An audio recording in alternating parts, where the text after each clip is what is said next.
여러분 안녕하십니까? 비상계엄 사태를 일으킨 장본인들, 내란 혐의의 피의자들은 지금 어디에서 무엇을 하고 있습니까? 거의 대부분이 계엄 사태를 일으켰을 때의 자리를 그대로 지키고 있습니다. 고등학교 동문들인 윤석열 대통령, 사표를 내고 모습을 감춘 김용현 전 국방부 장관, 이상민 행정안전부 장관, 여인형 방첩사령관, 그리고 방첩사와 함께 휘하 병력을 국회에 투입시킨 이진우 수도방위 사령관, 곽종근 특전사령관, 돌격소총과 기관단총, 저격소총으로 무장시킨 계엄군을 동원해 친위 쿠데타를 일으킨 이들이 또 무슨 일을 저지를지 모른다. 심지어 두 번째 비상계엄 가능성이 100%고 더 극악한 방법으로 다시 극단적인 시도를 할 거란 우려까지 나옵니다. 첫 소식 조희영 기자가 보도합니다. 비상계엄 해제 이후 공식 석상에서 모습을 감춘 윤석열 대통령. 오늘 오전으로 예고했던 대국민 담화를 갑자기 취소했습니다. 대신 대통령실을 통해 헌법주의자인 대통령이 합법적인 틀 안에서 한 것이라며 국정을 마비시키는 야당에 대한 불가피한 대처였다고 주장했습니다. 위헌적 계엄으로 민주주의를 파괴하려 했다는 국민의 비판을 무시한 채 귀를 닫아버린 겁니다. 비상계엄의 경위를 묻기 위해 열린 국회 국방위원회 현안 질의. 핵심 주동자인 김용현 전 국방장관은 사의가 수리돼 민간인이 됐다며 출석을 거부했습니다. 책임을 통감한다. 험난한 정의의 길을 택하겠다. 근데 그렇게 말만 하더니 런종섭 2입니다. 도망갔습니다. 계엄군 핵심 수뇌부도 모두 국회에 나타나지 않았습니다. 국회에 병력을 투입한 707 특임단장과 제1공수여단장, 이들을 지휘한 곽종근 특전사령관, 군사경찰 특임대와 이를 파견한 이진우 수방사령관, 경찰청장에게 전화해 선관위 통제를 요청한 충암파 여인형 방첩사령관까지 모두 출석을 거부했습니다. 육군참모총장 본인은 그냥 시간만 수정했다. 몰랐다라고 국회 오는지도 몰랐다는 겁니다. 우리가 허수아비 데리고 현안 질의할 필요가 없는 겁니다. 오후에는 특전사령관, 수방사령관 불러주시기 바랍니다. 친위 쿠데타가 실패했음에도 이들은 아무 일도 없던 것처럼 여전히 제자리를 지키고 있습니다. 제2, 제3의 쿠데타가 언제든 일어날 수 있는 상황인 겁니다. 내란에 준하는 계엄에 동원된 지휘관들을 그 자리 그대로 놔두고 있습니까? 김용현 전 국방장관을 대신해 출석한 수방사령관 출신의 김선호 차관은 매우 참담하다며 국민께 사과하고 비상계엄을 막지 못한 것에 대한 책임을 추후에 지겠다고 밝혔습니다. MBC 뉴스 조희영입니다. 비상계엄 선포 전 소집됐다는 심야 국무회의에선 상당수 장관들이 반대했다고는 하지만 대통령의 폭주를 막진 못했습니다. 그런데 오늘 국회에 출석한 장관들의 얘기를 종합해보면 당시 심야 회의는 도저히 국무회의라고 부르기도 어려울 정도입니다. 밤 9시가 넘어 갑자기 용산으로 오라는 호출이 떨어져 길어야 6분 정도 회의에 참석한 장관도 있었습니다. 심지어 의도적으로 기록을 남기지 않으려 했던 건지 회의록을 작성하는 의정관조차 현장에 없었던 것으로 확인됐습니다. 조재영 기자의 보도입니다. 비상계엄이 선포된 지난 3일, 이상민 행정안전부 장관은 점심 무렵 갑작스럽게 연락을 받았다고 밝혔습니다. 대통령과 일정이 있을지도 모른다고 연락이 와 지방 일정을 마무리 못한 채 저녁 8시쯤 서울에 돌아왔다는 겁니다. 누가 연락했는지는 밝히지 않았고 국무회의를 소집한 것도 비상계엄을 논의하는 줄도 몰랐다고 말했습니다. 제가 가니까 장관님들하고 몇 분이 와 계시더라고요. 그래서 가서 대통령을 뵀더니 이제 계엄을 선포한다 말씀을 하시더라고요. 조규홍 보건복지부 장관은 저녁 9시 14분경 용산 회의실로 빨리 오라는 전화를 받았다고 말했습니다. 이 장관은 저녁 8시에 서울에 도착했는데 조 장관은 1시간이 훌쩍 지나 그제야 오라는 연락을 받았다는 겁니다. 조 장관은 10시 17분 도착했고 윤석열 대통령은 10시 23분 비상계엄을 선포했습니다. 직전까지 회의를 했다 해도 조 장관은 불과 6분 회의에 참석한 겁니다. 그러니까 제가 시간이 여유가 없었지 않습니까? 자, 열 장관들 중에서 몸을 던져 막은 사람이 있어요? 제가 말씀을 드리지 않습니까? 보는데 저도 너무나 놀랐고 경황이 없었습니다. 제대로 회의를 공지한 것도 아니고 장관마다 참석 시각도 제각각인 국무회의. 두 장관은 모두 계엄령 얘기는 처음 들었고 여러 국무위원들이 부정적이었다고 말했습니다. 국무회의 진행상 자체가 미스테리합니다. 다수가 반대했습니까? 거기 참석. 이상민 장관은 정확히 반대라는 표현을 쓴 건 두 사람으로 기억한다면서 다들 우려를 표명했지만 찬성 반대를 정하는 자리가 아니었다고 주장했습니다. 아니 그 대통령의 권한을 그럼 어떻게 막습니까? 대통령이 불법적 행위를 했다면 직위를 던진다고 그게 막아집니까? 그 대통령의 불법 국무회의를 운영하고 회의록 작성을 맡는 행정안전부 의정관실 직원은 이날 회의에는 참석하지 않았습니다. 누가 기록했습니까, 대신? 저는 알지 못합니다. 대통령실에 지금 확인 중에 있습니다. 확인 중에 있어요? 네. 아직 받지도 못했어요? 당시 국무회의에 참석했던 한덕수 총리는 아무런 답변도 하지 않았습니다. 사전 국무회의에서 계엄령 반대하셨는지, 혹시 이 자리에서 어떤 의견 내보내셨는지. 국무회의 정족수 11명은 과연 채웠는지, 누가 어떤 발언을 했는지 제대로 된 회의록의 존재조차 불투명한 상황.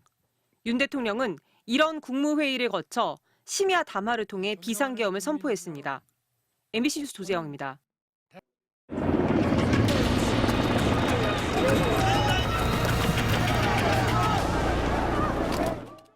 국회 현안 질의로 비상계엄 사태의 전모가 속속 드러나고 있습니다. 국회 계엄군 투입은 김용현 전 국방부 장관의 지시였고 김 전 장관이 주요 지휘관들에게 명령에 복종하지 않으면 항명이라고 위협했던 사실도 드러났습니다. 그리고 음모가 실패로 끝난 뒤 경고성 계엄일 뿐이었다는 듯 말했다는 윤석열 대통령은 계엄사령부 상황실이 설치된 합참지휘통제실에 있었던 것으로 파악됐습니다. 김세로 기자입니다. 윤석열 대통령의 비상계엄 선포와 동시에 완전 무장한 군인들이 계엄 해제 요구안을 막기 위해 헬기를 타고 국회에 난입했습니다. 이 지시는 김용현 전 국방장관이 직접 내린 것으로 드러났습니다.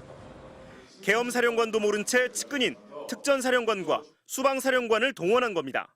차관은 지시한 유치가 아니고 그 병력에 대한 투입 지시는 장관께서 하셨습니다. 김 전 장관은 비상계엄 선포 직후 열린 전군 주요 지휘관 회의에서는 명령 불복종은 항명죄라고 위협하며 비상계엄에 따를 것을 지시했습니다. 그리고 군사활동은 장관이 책임진다는 말씀과 이제 임명, 명령 불용 시 항명죄 이런 그런 어떤 그 시작 계엄 시점의 화상이었습니다. 계엄군의 국회 장악 시도가 한창이던 새벽 1시쯤에는 윤석열 대통령이 직접 계엄사령부 상황실을 방문했습니다. 당시는 국회 본회의장에서 계엄 해제 요구안 투표가 진행될 무렵으로 이를 막기 위해 창문을 깨고 진입한 계엄군과 국회 당직자, 야당 보좌관들이 본회의장 앞에서 대치하고 있었습니다. 대통령은 뭐라고 했습니까? 지통실에서. 그 부분도 말씀 제가 정확히 들을 수 없는 부분입니다. 대통령이 있었죠? 계속 안 계셨습니다. 네. 계속은 있지 않았지만 있었죠? 예, 방문하신 적이 있습니다. 네. 그럼 대통령이 이 내란 반란 수괴범인 거예요. 윤 대통령은 계엄사령부 상황실에 있던 별도의 방에 약 10분에서 15분 정도 머물렀다고 김선호 국방차관이 밝혔습니다.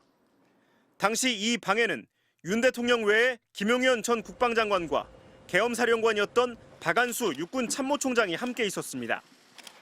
박안수 총장은 계엄사령부 상황실을 방문한 윤 대통령이 어떤 말을 했는지에 대해선 기억나지 않는다고 답했습니다. MBC 뉴스 김세로입니다. 이런 가운데 검찰총장이 윤 대통령과 김용현 전 장관 등이 내란 혐의로 고발된 사건에 대해 검찰에 직접 수사를 지시했습니다. 이에 앞서 김용현 전 장관은 긴급 출국 금지됐는데요. 국가수사본부와 공수처도 내란 혐의 고발 사건을 배당한 가운데 검찰총장의 직접 수사 지시를 두고 기대와 우려가 함께 나옵니다. 박솔립 기자입니다. 검찰이 내란죄 혐의로 고발된 김용현 전 국방장관을 오늘 오전 11시쯤 긴급 출국 금지했습니다.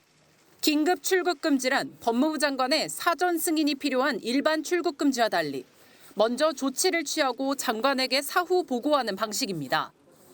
대통령실이 김용현 전 장관의 면직안을 제거했다고 발표한 지 약 3시간 만에 내린 조치입니다.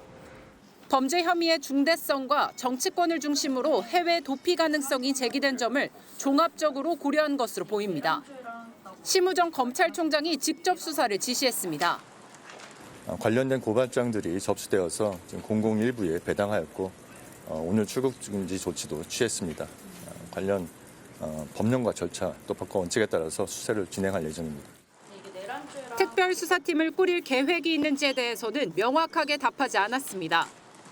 지금 단계에서 말씀드리기는 어렵고 다만 저희들이 수사가 적절하게 이루어질 수 있는 여러 가지 방법들을 다각도로 지금 검토를 하고 있습니다. 수사의 단계에 따라서 필요한 조치가 있다면 취하도록 하겠습니다. 검찰은 어제 진보 3당과 개혁신당이 윤석열 대통령과 김용현 전 장관, 박안수 전 계엄사령관을 내란과 직권남용 혐의로 고발한 사건을 서울중앙지검 공공수사 1부에 배당했습니다. 내란죄가 검찰의 직접 수사 개시 범죄는 아니지만 윤 대통령의 계엄 선포가 직권을 남용해 계엄군 장병에게 의무에 없는 일을 하게 하고 국회의원의 권리를 방해한 걸로 볼 수 있다고 판단한 것으로 알려졌습니다. 검찰 관계자는 검찰의 직접 수사 범위인 직권남용으로 수사를 개시한 뒤 관련 범죄로 내란죄를 인지하는 건 충분히 가능하다고 했습니다. 다른 수사기관도 속속 수사에 착수하고 있습니다. 경찰청 국가수사본부는 어제 조국혁신당이 내란 혐의로 윤 대통령과 김 전 장관, 이상민 행정안전부 장관, 박안수 전 계엄사령관 등을 고발한 사건을 안보수사과에 배당했고 공수처는 한 시민단체가 윤석열, 김용현, 이상민 세 사람을 내란과 직권남용 혐의로 고발한 사건을 수사 4부에 배당했습니다. 검찰 등 수사당국의 수사 속도는 모레로 예정된 윤 대통령에 대한 탄핵 소추안 결과가 나온 뒤에야 가늠할 수 있다는 전망도 나오고 있습니다. MBC 뉴스 박솔립입니다. 자, 그런데 오늘 오전부터 내란 혐의 피의자 김용현 전 장관이 해외 도피를 시도하고 있다는 의혹이 제기됐습니다. 그래서 저희 취재진도 김 전 장관 소재 파악에 나섰는데요. 김 전 장관 주소지에 나가 있는 이지은 기자 연결합니다. 자, 이 기자, 김 전 장관 소재가 지금 파악이 되고 있습니까? 네, 제 뒤로 보이는 아파트 6층이 바로 김용현 전 국방부 장관의 집입니다. 창문에 블라인드가 내려져 있어서 안으로는 확인이 어렵습니다. 지금은 불도 모두 꺼져 있는 상태입니다. 김 전 장관은 자택에 머물고 있냐는 MBC 취재진의 질문에 오늘 낮 내라고 답을 했는데요. 제가 7시간쯤 전부터 이곳에서 지켜보고 있는데 아직 김 전 장관의 모습은 보이지 않고 있습니다. 관용차가 들어오거나 이런 것도 못 보셨어요? 난 못 봤어요. 그 차도 어떻게 생긴지 모르고. 취재진은 김용현 전 장관이 국방장관에서 물러나 국회에 출석하지 않게 된 직후부터 김 전 장관의 행방을 쫓았습니다. 서울 홍은동 자택에 국방부 장관의 공관이 있는 한남동도 찾았습니다. 김용현 전 장관이 국방장관 기간 머물렀고 오늘 국회에 나온 국방부 차관도 아침에는 공관 관사에 있던 것으로 안다고 했습니다. 하지만 역시 김 전 장관의 모습은 보이지 않았고 경호구역이라는 이유로 취재진의 접근도 막고 있는 상황입니다. 그게 가셔도 경호구역 안에서 여러분 기자님이 가까이 서서 누가 들어가나 보자 이거는 안 된다는 얘기죠. 김 전 장관이 수사에 앞서 해외로 도피할 수 있다는 소문이 돌면서 공항에도 가봤습니다. 일본 등 무비자로 즉시 가능한 나라로 갈 수 있다는 얘기가 정치권 등에서 흘러나왔는데 출국 금지가 내려진 걸로 확인되면서 일단 국내에 머물고 있는 것으로 보입니다.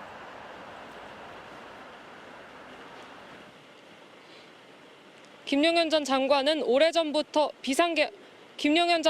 오래전부터 비상계엄을 기획하고 윤석열 대통령에게 직접 계엄을 건의하고 계엄군의 국회 진입 등 계엄 상황을 주도한 것으로 알려져 있습니다. 대통령 내란 혐의의 핵심 증인이자 본인 스스로 내란죄의 피의자인 만큼 그에게 물어야 할 게 많습니다. 서울 홍은동 김용현 전 장관 자택 앞에서 MBC 뉴스 이지은입니다.